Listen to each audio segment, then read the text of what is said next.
Mr. Alcoa, you ready to proceed? Yeah. All right, you may proceed. Thank you very much.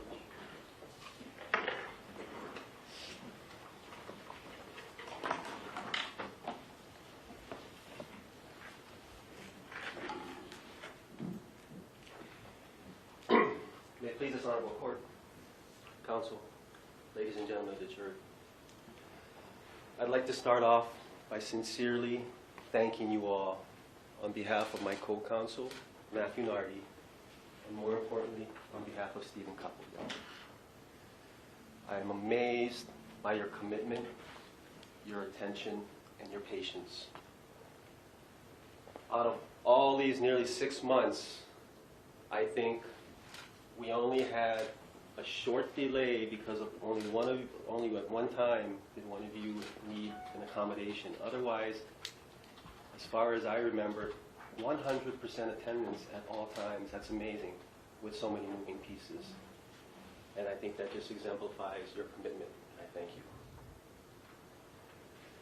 Having said that, I'd like to take you all back to the first time we all interacted. When you all came into this courtroom, having no idea what to expect, except for the couple of you who had been on a jury before and may have been thinking, oh, I'll do my duty and get out of here. But as the day went by, I think you folks all started to realize that there was a little bit more at stake in this trial, and that this trial was a little bit different.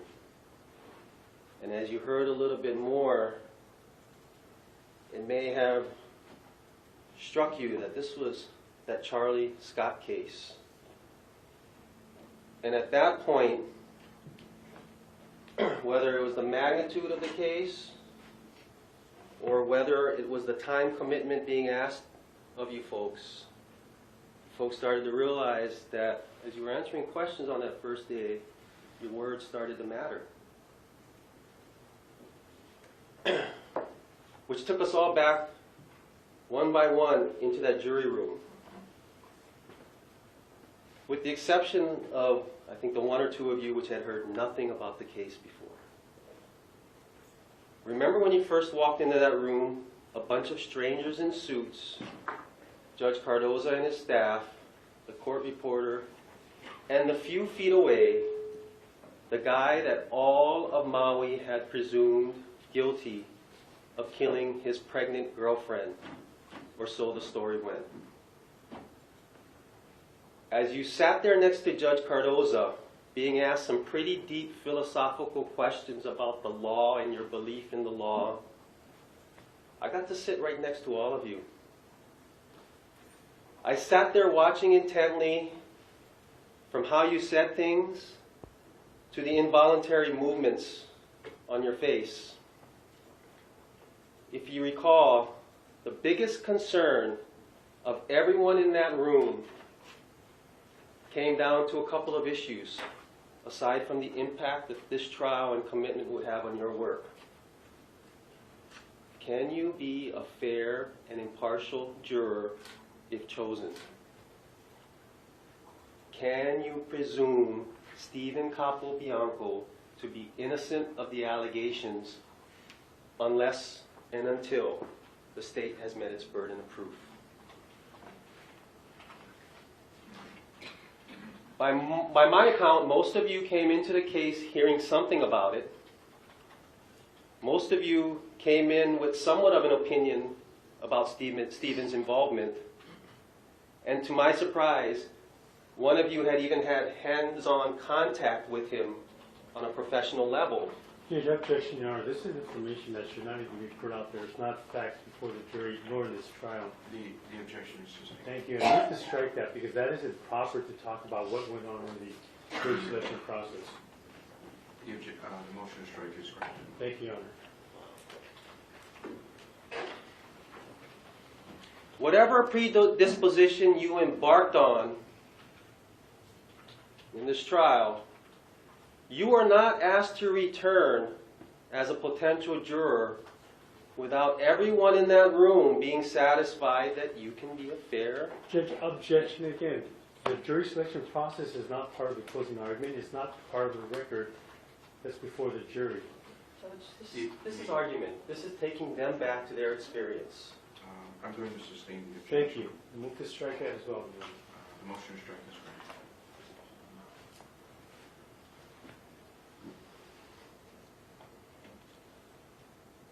Ladies and gentlemen, I'm not going forward until I do my job and make sure that we're back on that first starting point. That you, in fact, believe in the American justice system,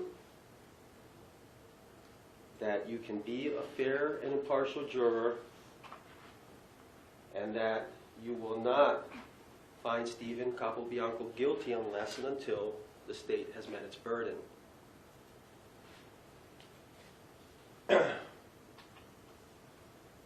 Ladies and gentlemen, nearly half a year later, at this point of the trial, you folks are the American justice system.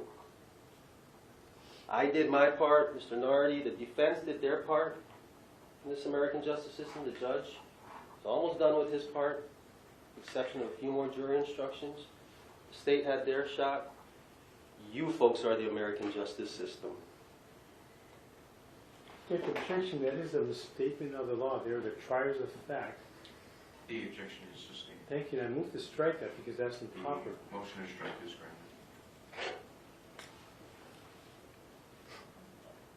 granted. You know, ladies and gentlemen, you guys saw this all at trial. They don't want you to hear anything I say. Judge, objection. That's an improper argument. The objection is sustained. Thank you. There we go.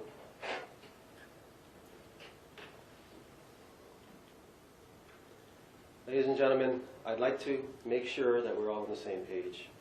And I want to make sure it all starts on jury instruction number 2.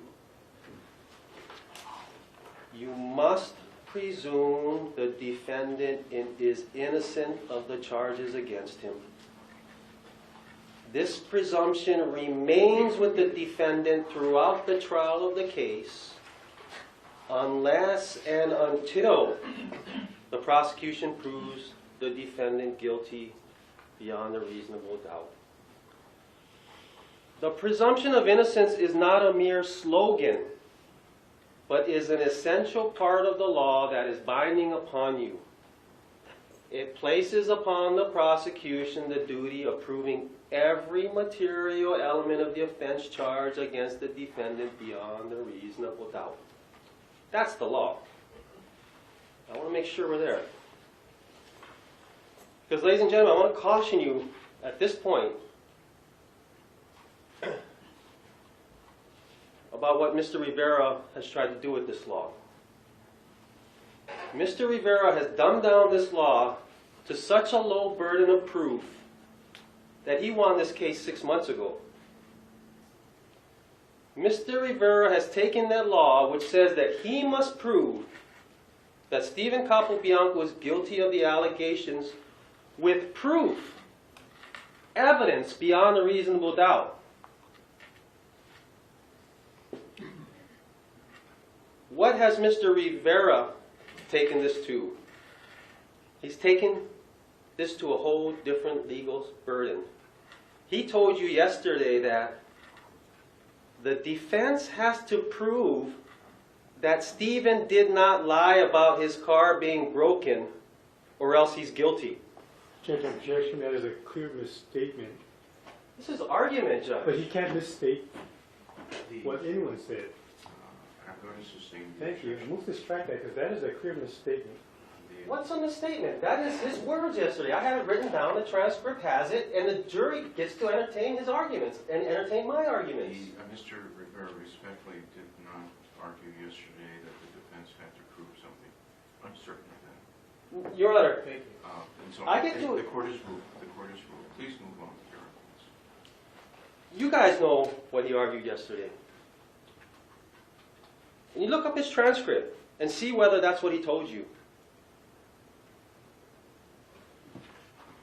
Somehow, proof beyond a reasonable doubt of these allegations have become, oh, all we kind of got to need to show you is Stephen had a motive, an opportunity, and an intent. Isn't that what his whole closing argument was about yesterday?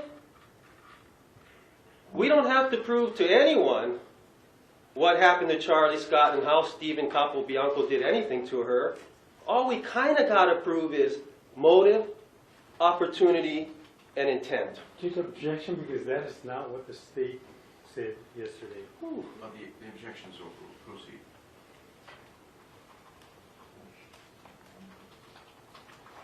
Ladies and gentlemen, the law is jury instruction number 2.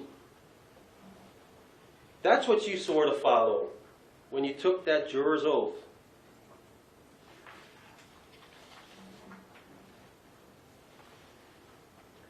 So once you got chosen to be a juror, one of the lucky 16, you got to hear opening statements. And I'm sure you recall how Mr. Rivera stood in front of you and told you in dramatic fashion about all the horrible things that happened down this path and how he was going to prove that all these horrible things were perpetrated by Stephen Capobianco. Then I came up and I told you that the evidence will show how the state of Hawaii has no idea what happened to Charlie Scott. How the evidence would show how Mr. Capobianco was the fall guy for MPD and the prosecutors, and how there was absolutely nothing resembling a full and fair investigation to find the real perpetrator of these crimes by the Maui Police Department. Before I go further, I'd like to bring back up jury instruction number 2, because the remainder of it is the law as it relates to this. You must not find the defendant guilty upon mere suspicion or upon evidence which only shows that the defendant is probably guilty. What the law requires before the defendant can be found guilty is not suspicion, not probabilities, but proof of the defendant's guilt beyond a reasonable doubt. I'd also like to draw your attention to jury instruction number 14.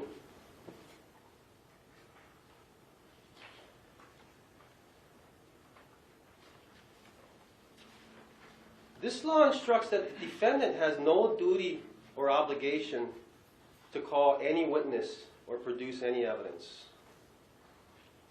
Jury instruction 15 also reiterates the burden of the state by saying that the defendant has no duty or obligation to testify, and you must not draw any inference unfavorable to the defendant because he did not testify. You can't consider this in any way in your deliberations.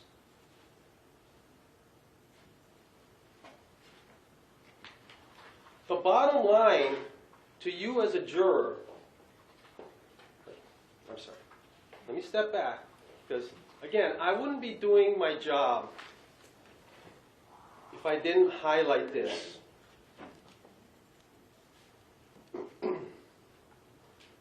If I chose to do so, I could have asked 0 questions of the state's endless witnesses. I don't have to prove that Stephen is innocent. This is not like a civil trial for money or for fault to see who owes money, where one side needs to prove more than the other. This is not how proof works in a criminal case. That's a civil case. These same jury instructions are told to every jury in every criminal case in America. Not only embracing something that you learned as a kid, hey, prove it, but taking that to the highest level possible in civilized society. Prove it without a reasonable doubt. The bottom line to you, the juror, is whether you have a doubt as to whether the state has met its legal burden, and whether your doubt is reasonable to you. There's an objection that misstates the law of reasonable doubt. Move to strike that, because that's misleading and it's incorrect. The objection is sustained. The motion to strike is granted. Thank you, Your Honor. Look, ladies and gentlemen, if I say anything that you think is out of bounds, go back to the law, please. Go back to the law. That's all I'm ultimately telling you is go back to the law. And the law, when you read it, will show you how everything comes down to a standard of reasonableness when we talk about the fact finders in a case.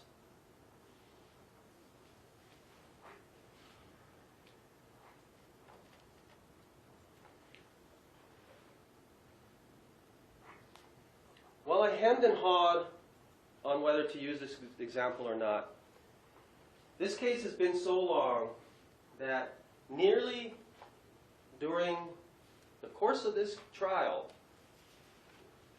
the mayor of the Big Island was not only charged for something, but he was acquitted. Okay? I bring this up because I won't borrow from another attorney unless I cite him. And where I'm going is that Mayor Billy Kenoi used to be a public defender. And what I can tell you about him... Your Honor, these are not facts. Judge, this is anecdotal. The objection is overruled, at least at this point. What I can tell you about Mr. Kenoi is that when he was a trial attorney, he won trials. Okay? And his record supports that. But the thing about that, and the reason why many people believe he won so many trials, is because he put this term of reasonable doubt in the simplest way possible. Ladies and gentlemen, if you're sitting here at the end of the evidence, scratching your head saying, huh? That's reasonable doubt. This objection, I move to strike that is not a reasonable doubt. It is in the instruction and the jury has it. The objection is sustained. The motion to strike is granted. Ladies and gentlemen, I've obviously given you an instruction on the law concerning reasonable doubt. And I've instructed you whenever there's a conflict between what is argued and the law, all of the law is given to you. And you have the written instructions with you. So. And please follow that law. Please follow all the laws. Ladies and gentlemen, the state is the only one with a duty to prove anything here. I submit to you that the state has not only failed to meet its legal burden in this case, I submit to you that we, the defense, have actually proven that the state has no idea what it's talking about. In that context, let's look at the case that the state brought you. Linda Popolo, Ginseng Mueller, Dave Rasmussen, and Peter Gehring. That's how the state started off their case. Linda Popolo came in and told you that she remembers Stephen Capobianco. Yeah, the defendant. Come in with Charlie Scott on October 25th, 2013 to Planned Parenthood because she had to intervene as he was being coercive and disruptive during the visit. And she gives 4 specifics as to why she says she remembers it was Stephen Capobianco with Charlie Scott. She said Charlie was distinctly taller than the male she was with. Charlie had red hair. She remembers Charlie because it's the same name as her daughter. And he was saying things under his breath, making things difficult. The 4 reasons she evidenced as to why she knows it was Stephen Capobianco. Well, come to find out, only one of these 4 specifics relates to how she could have possibly identified that person as Stephen Capobianco with Charlie Scott. And that would be that Charlie was taller than the male.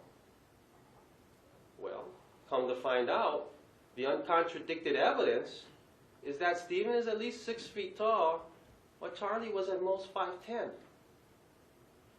And Mr. Rivera's going to stand up. He's going to say she was 5'11". But let me tell you, you guys are the fact finders, and you guys look at the record and see if Mr. Rivera is exaggerating. Look at Stacey Ammerman, or look at any of the people who talked about taking her stats, and you will find that she self-reported as 5'10". But Mr. Rivera's character already came out in closing stretching that to 5'11". The objection to the last statement regarding the character has nothing to do with the proper argument. As to that portion of the argument, the objection is... Well, I told this jury I was going to prove that Mr. Rivera was exaggerating from opening. I'm proving that already. You can do so based on arguments related to the evidence, but if you're going to be I can't engaged rebut. in an attack of character, and the court's view respectfully, that goes beyond appropriate argument. Please feel free to... I can't rebut argument? The way you phrase that argument, the court's view, is inappropriate. Please proceed. Ultimately, even one of you made the astute inquiry with a jury question as to whether she could even remember whether that person had facial hair or not. She didn't even recall that. What does Mr. Rivera use Linda Popolo for in his closing argument? Oh, Stephen didn't expect that Linda Popolo would come in and call him on it. Well, it turns out Miss Popolo is Mr. Rivera's mother's friend, and she didn't come forward until 2 years later, right before trial. Ladies and gentlemen, if you don't have a doubt about Miss Popolo's testimony just based on her testimony, the defense has provided you with an exhibit. And it is the time card of Stephen Capobianco, which incorporates the day that he is alleged to have been at Planned Parenthood. That time card for October 25th shows that Stephen Capobianco was at Mana Foods at work on that day.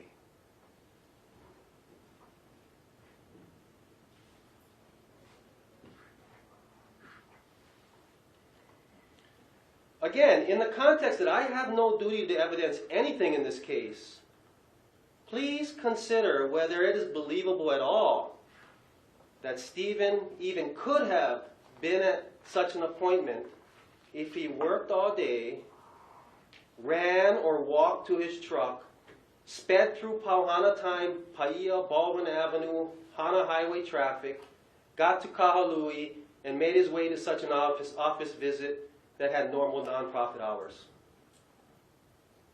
Where's the progress notes identifying this person or even mentioning what time this supposed incident occurred? Where's the box checked with the question, for the question that says, are you being coerced by anyone? Where's the progress notes of that counselor saying, oh, had to intervene because coercive person?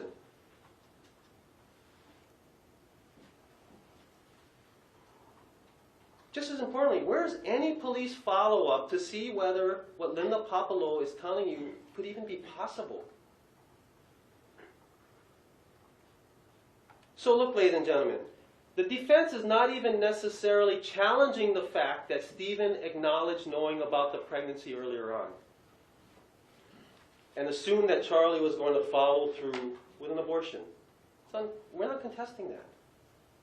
Reasonably viewed, the evidence is that Stephen did know about that pregnancy, did not dispute that the child would be from him based on timing, and was of the understanding between himself and Charlie that there would be an abortion. The fact that Charlie herself went to Planned Parenthood as far as she did is proof that that was her intent as well. But let's also remember, Stephen was just assuming that was his child. I've never been provided any proof of that. But to say that the state has proven the circumstantial evidence that Stephen was being forceful and coercive from the very start would be to ignore the actual evidence, the biased nature of its source, and the reasonableness of her testimony under the circumstances. It's exaggerated, if not false testimony. And on that note, I'd like to bring up jury instruction number 10.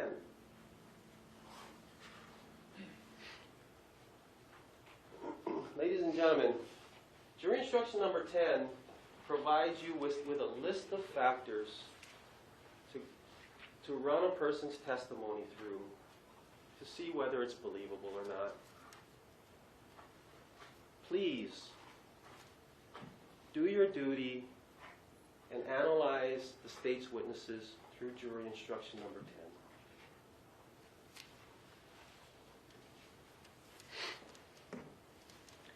And let me stop for a second and put this in context. Ladies and gentlemen, if Mr. Rivera brought in, for example, that counselor with some progress notes showing that Stephen Capobianco, and she has a picture of his ID and progress notes saying that it had to be intervened. If Mr. Rivera presented evidence of that, I'd look pretty stupid if I argued that that point wasn't proven. But ladies and gentlemen, he's proved nothing by bringing in his mother's friend. Ladies and gentlemen, every trial attorney knows you start your case out with your strongest witnesses and you end your case with your strongest witnesses. Mr. Rivera put his mother's friend up first. Someone the police hadn't even heard from until 2 years into this investigation. And he puts her up there to paint the picture that Stephen Capobianco was some evil, coercive person from October 25th, 2013, and that therefore he must have dismembered and defleshed Charlie Scott months later, just like they're telling you he did. Ladies and gentlemen, Stephen Capobianco is not shorter than Charlie Scott. That's the only way Miss Popolo can say she recalls knowing it was Stephen. Only legitimate way. How has the state proven anything with this first star witness? The state then, just like a book would read, presents to you Stephen's own words at work from some time before Charlie's disappearance, but just enough time to come in handy as, I guess, evidence of planning to murder someone.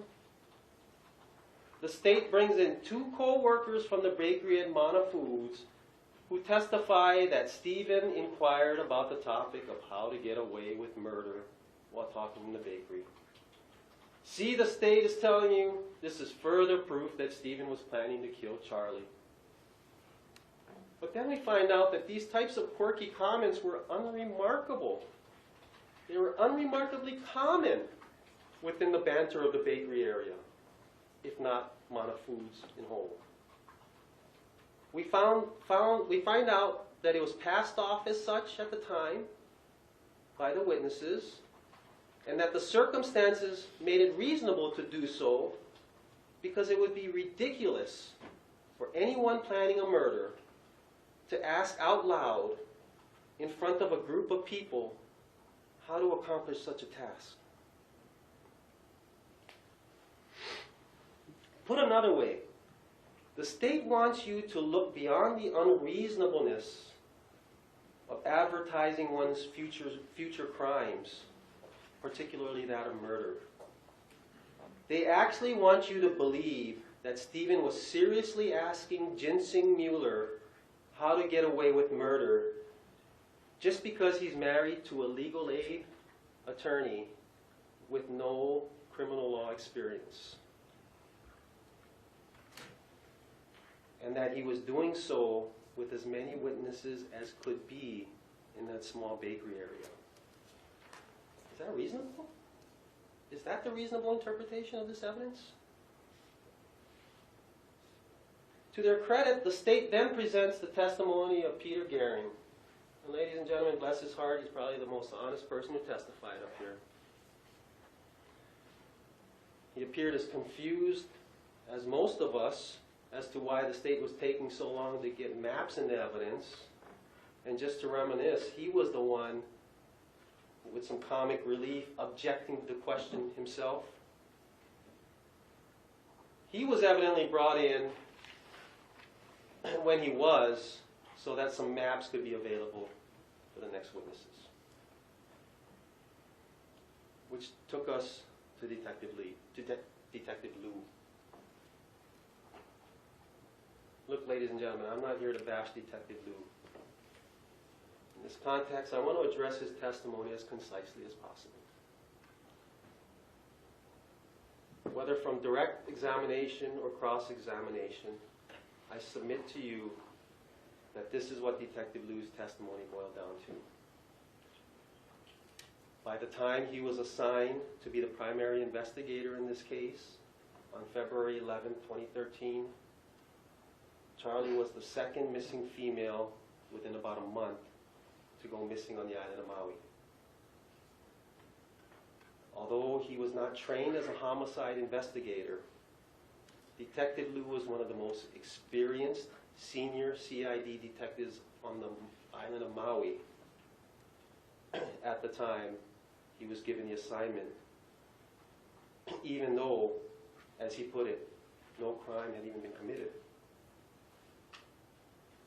By the time of his first February 12, 2014 interview with Stephen, Detective Lou was already flanked by another of MPD's senior CID detectives, Detective Lee.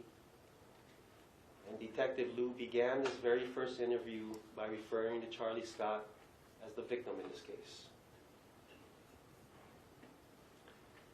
That by 11:23 that same morning, when he was read his rights by Detective Lou, Stephen Capobianco was already the sole suspect to a crime that supposedly had not even been committed.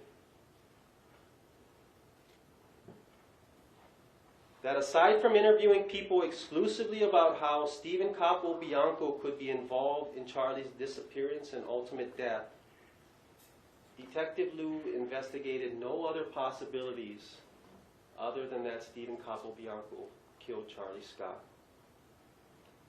Not only this, but by February 14, 2014, while out at Nua'ainua Bay for the first time, Detective Lou testified that he had already concluded by then that Charlie had been dismembered by Stephen Capobianco. All subsequent investigations have been aimed to substantiate this initial conclusion.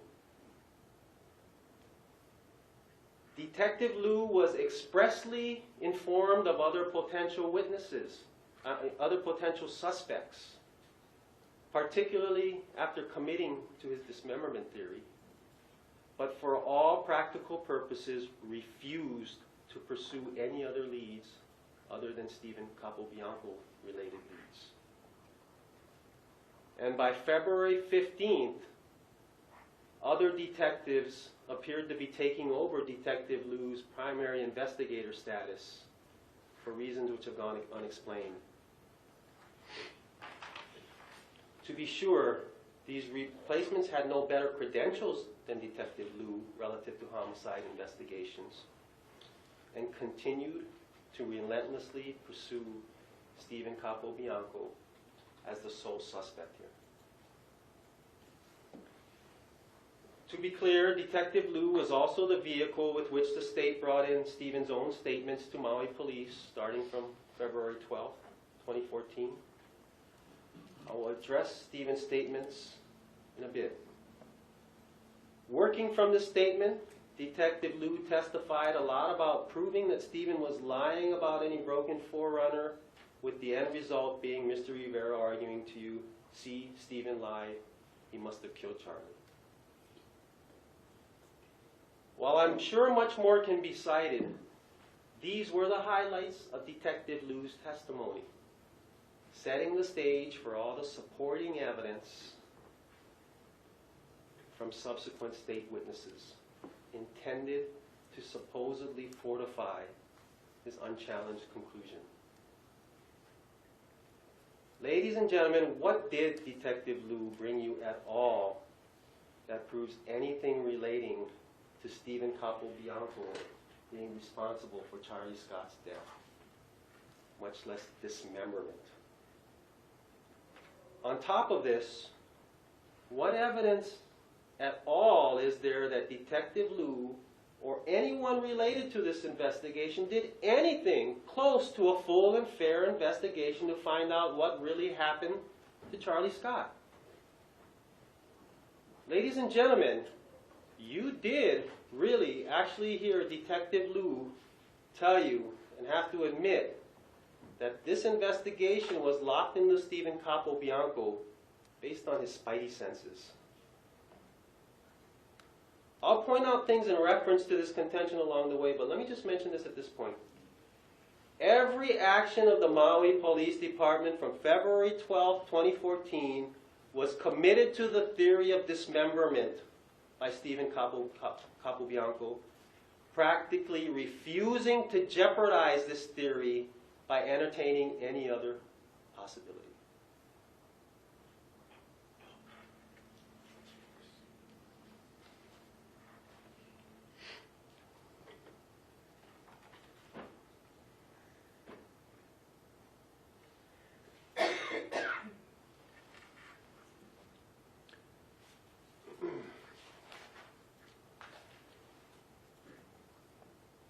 The other things relating to Detective Lou is that he, despite being expressly told of other potential suspects for this investigation, the evidence is that he made absolutely no legitimate effort to follow up on anything other than on Stephen Capobianco. Ladies and gentlemen, the evidence is that Detective Lou was expressly told by Stephen Capobianco himself when Detective Lou asked him, "Hey, you know anybody who might be at fault here or might be involved?" Listen to that first interview.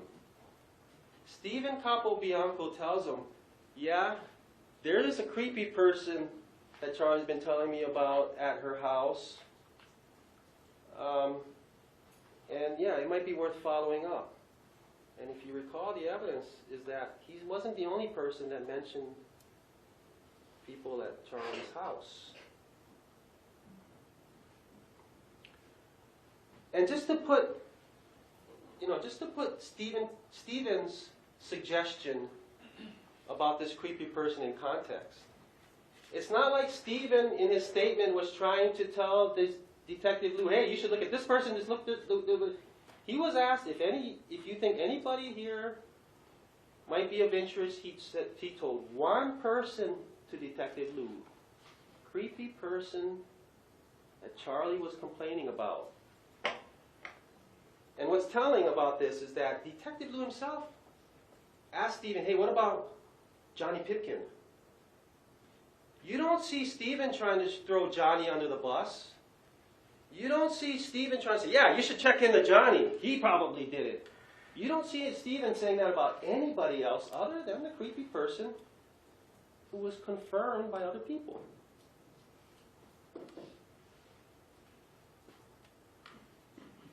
And ladies and gentlemen, it's the first time I'm going to ask this, but why isn't Charlie's house a crime scene?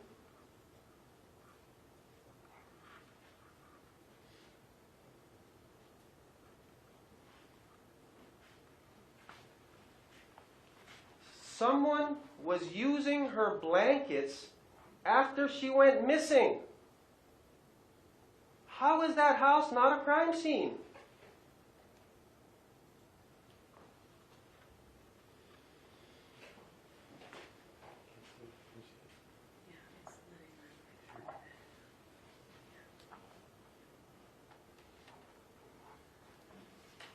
Huh?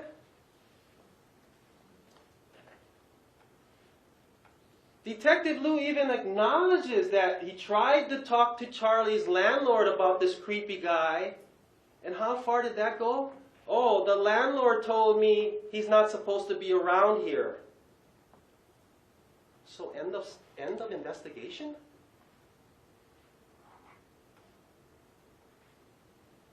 That's it?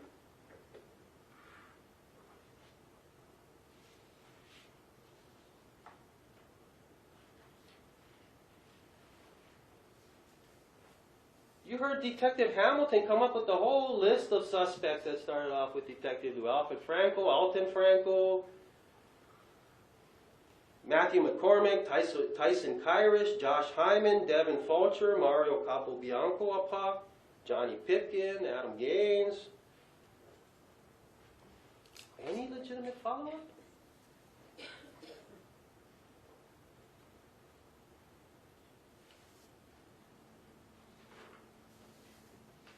What's the other person?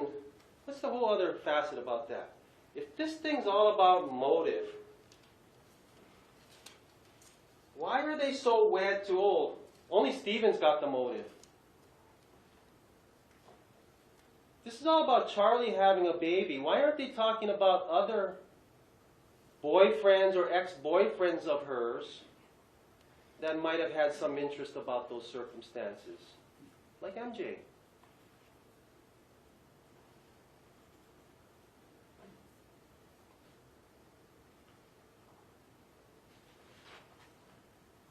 And just to kind of put things in context, one of the pieces of evidence that came in was the registration for Charlie's vehicle. Look on the second page of that and see who Charlie got that vehicle from. Michael Parton? MJ?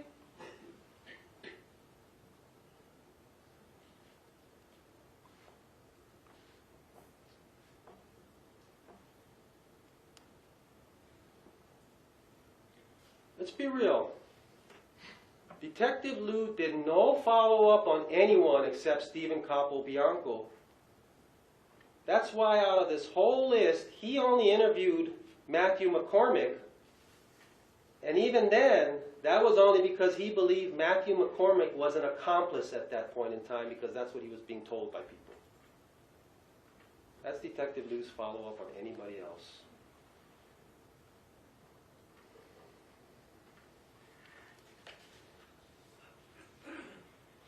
The state tries to bring in subsequent detectives, like Detective Hamilton, to show you that they did token follow-ups, just to say they did it.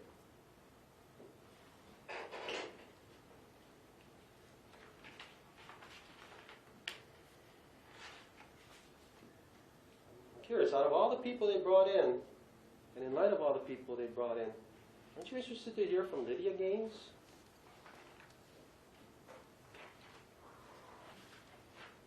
Not only did he not follow up on any alternative suspects, Detective Lou refused to consider anything but that ludicrous dismemberment theory that he came with on the spot.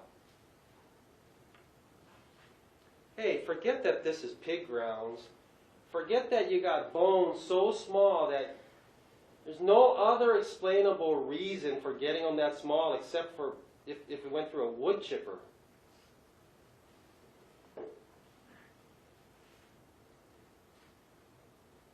Absolutely no consideration to a possibility of animal activity, even though he's a hunter, supposedly. Now, let me address this lie. Look, ladies and gentlemen, Stephen didn't testify. Why would he, given the state of the evidence? Judge, objection.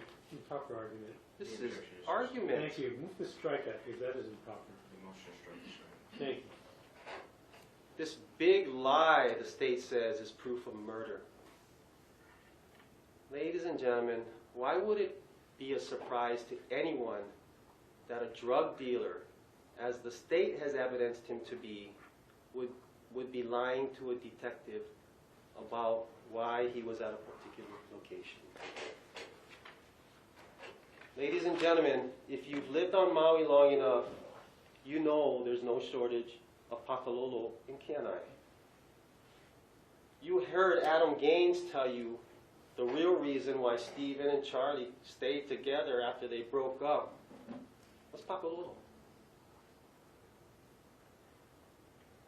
You also heard evidence that Stephen would go out to Hana to go pick up Papalo, and Charlie would go with him on occasion in the past. Is Stephen supposed to tell Detective Lou all that?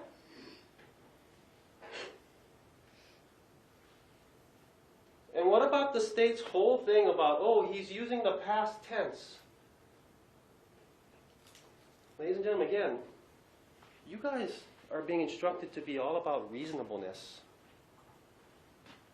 I hate to say it, but when someone like Charlie has been missing for 3 days, someone who otherwise would not be close to being that missing, and there are dozens, if not hundreds, if not thousands of people looking for her for the last 3 days. I'm sorry, ladies and gentlemen, but the fact that Stephen Capobianco is using the past tense at that point is not at all unreasonable. It's realistic. It's reasonable. The state wants to call it some kind of slip. What slip? Is he supposed to be this ideal optimist? Or can he be a realist like his character shows he is?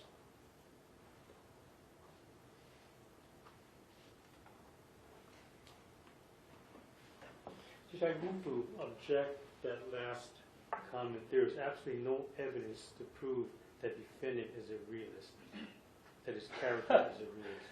The objection is over. Proceed.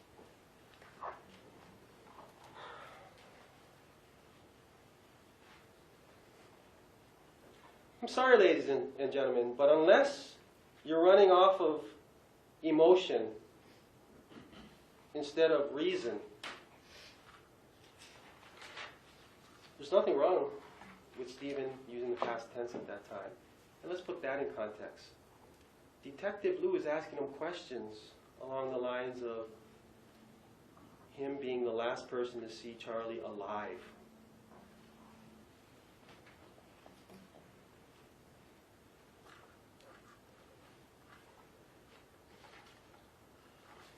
And what about these injuries? After all that testimony about these injuries, that injury, the state's final say on it yesterday was, we may never know how defendant injured his hand, but we do know he got it from murdering Charlie. No, counsel's making faces, making fun, throwing his body, and he's taunting the state by showing his hands. I do object because that is not the correct. I welcomed him to stand up because he was about to stand up. Well, if you got his post correctly, I wouldn't have to stand up. Make your objection. I did object, and it's wrong, and it's misleading, and he's incorrect again. This is argument, ladies and gentlemen, jury, and the Bureau, of course, are not bound by any of the interpretations of the evidence, and that can include facial expressions or bodily movement, as well as Unprofessional conduct, or that's what I object to. as well as the memory of the attorneys concerning the evidence in this case. Please keep that in mind throughout the closing arguments. Proceed, Counsel. I mean, look what's happening. Mr. Rivera doesn't even want me to show passion for defending someone who is being charged with the worst crime possible.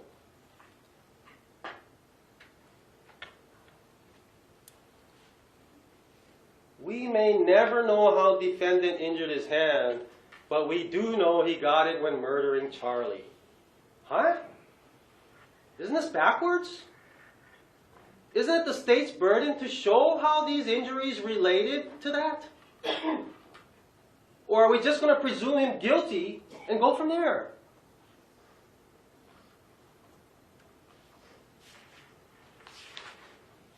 I'm sorry, ladies and gentlemen, but how is this not the presumption of guilt in play?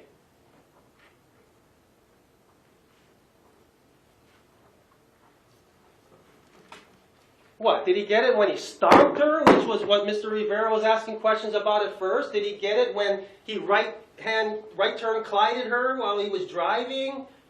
Did he do it when he was sitting there with a serrated knife, making parallel lines? What? How did he get those injuries? Or do we just presume that he got it from murdering Charlie?